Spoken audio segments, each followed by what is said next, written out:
Mahigit ₱1 milyong na ang pabuya para sa impormasyon sa kaso ng nawawalang beauty pageant contestant at nobyo niyang Israeli. Patuloy ang investigasyon sa 7 persons of interest, kabilang ang isang dating pulis. Balitang hatid ni CJ Turida ng GMA Regional TV. Geneva Lopez, 25. 7 ang tinitingnan persons of interest sa pagkawala ng beauty pageant contestant na si Geneva Lopez at ng kanyang nobyong Israeli na si Yitzhak Cohen.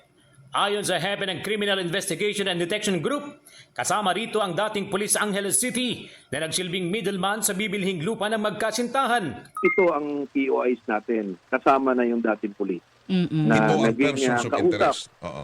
itong magkasintahan na nawawala. Yung kanyang katransaksyon naman na yon ay willing na magsalita at nagsasalita. Kaya sa kanya, ang kanyang inilahad sa paunang investigasyon ay siya ay nakipag-usap nga sa magkasintahan nito at naghiwalay na sila pagkatapos ng site visit nila sa lupang bibilhin.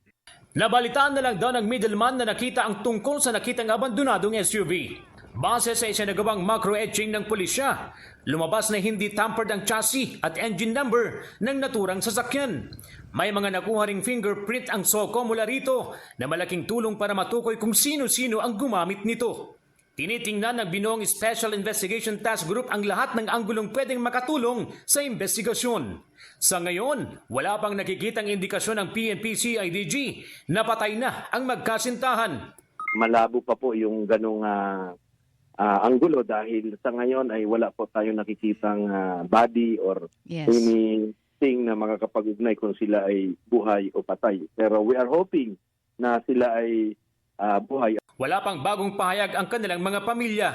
Nauna nang nag-alok ng 250,000 pesos na pabuya ang pamilya ni Cohen sa kung sino man na makapagtuturo kung nasaan ang magkasintahan. Dagdag dyan ang ₱1 milyong alok mula kina Pampanga Governor Dennis Pineda at Vice Governor Lilia Pineda. At 150,000 pesos mula sa Santo Tomas LGU kung saan nakatira ang pamilya ni Lopez. CJ Turida ng GMA Regional TV, nagbabalita para sa GMA Integrated News. Kapuso, para sa mga maiinit na balita, mag-subscribe sa GMA Integrated News sa YouTube. Sa mga kapuso naman abroad, subaybayan nyo kami sa GMA Pinoy TV at sa www.gmanews.tv.